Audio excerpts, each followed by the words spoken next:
आखिर क्यों रावण ने अपनी पुत्री सीता के जन्म लेते ही समुद्र में फेंक दिया। जय श्री राम दोस्तों, क्या आप यकीन करेंगे कि जिस रावण को हम अहंकारी दानव कहते हैं, उसी ने एक बार धरती पर जन्मी अपनी बेटी को समुद्र में फेंक दिया था। क्या आपको पता है माता सीता का जन्म एक श्राप की कोख से हुआ था और रावण खुद उसका जन्मदाता था। अगर नहीं जानते तो रुके रहिए, क्योंकि आज की इस कथा में हम जानेंगे वह गुप्त रहस्य जो बहुत कम लोग जानते हैं। जानेंगे रावण मंदोदरी माता सीता के जन्म की कहानी। रामायण में देवी सीता को जानकी भी कहा गया है। देवी सीता के पिता का नाम जनक था। सीता जी उनकी गोद ली हुई पुत्री थी। आइए जानते हैं कि देवी सीता का जन्म कैसे हुआ। वाल्मीकि रामायण के अनुसार मिथिला में एक बार अकाल पड़ा था।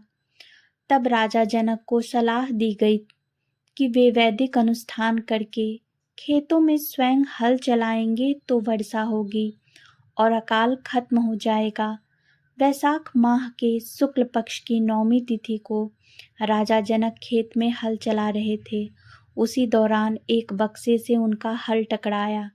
उन्होंने उसे धरती से निकाला और खोला। उसमें एक कन्या थी जिसका नाम सीता रखा गया। इस तरह से माता सीता की उत्पत्ति हुई थी। सीता का जन्म माता के गर्भ से नहीं हुआ था, वे धरती से प्राप्त हुई थी, इसलिए उनको धरती की पुत्री भी कहते हैं। सीता जी के जन्म के विषय में एक कथा प्रचलित है, जिसके आधार पर स्पष्ट रूप से कहा जा सकता है कि वह कौन थी और क्यों रावण की मृत्यु का कारण बनी। इस कथा के अनुसार देवी सीता रावण और मंदोदरी की पुत्री थी। सीता जी वेदवती नाम की एक स्त्री का पुनर्जन्म थी। वेदवती विष्णु जी की भक्त थी और वह उन्हें पति के रूप में पाना चाहती थी। इसलिए विष्णु जी को प्रसन्न करने के लिए वेदवती ने कठोर तपस्या की। एक दिन रावण वहां से निकल रहा था जहां वेदवती तपस्या कर रही थी।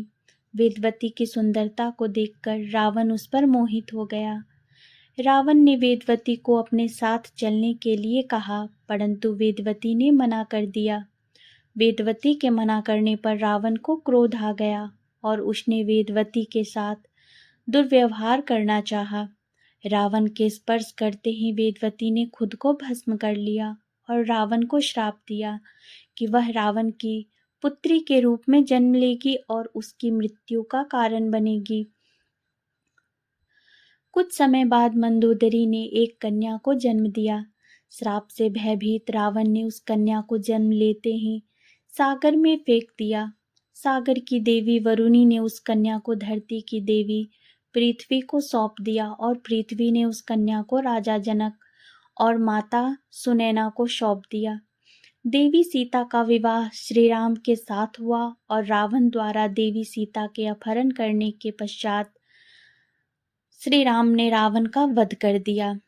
तीसरी कथा के अनुसार वाल्मीकि रामायण और ब्रह्मवैवर्त पुराण में सीता जन्म की कथा अलग अलग है।